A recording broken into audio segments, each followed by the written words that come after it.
Halo Pak. Bapak tadi Bapak sebut akan dibersihkan setelah 100 hari kerja. Itu maksudnya ada reshuffle atau gimana sih Pak? Kan bahasa Indonesia kan jelas kan. Diartikan sendiri aja ya Pak.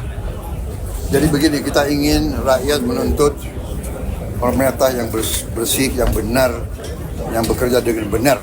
Jadi saya ingin tegakkan itu, ya. Jadi kepentingan hanya untuk bangsa rakyat, tidak ada kepentingan lain.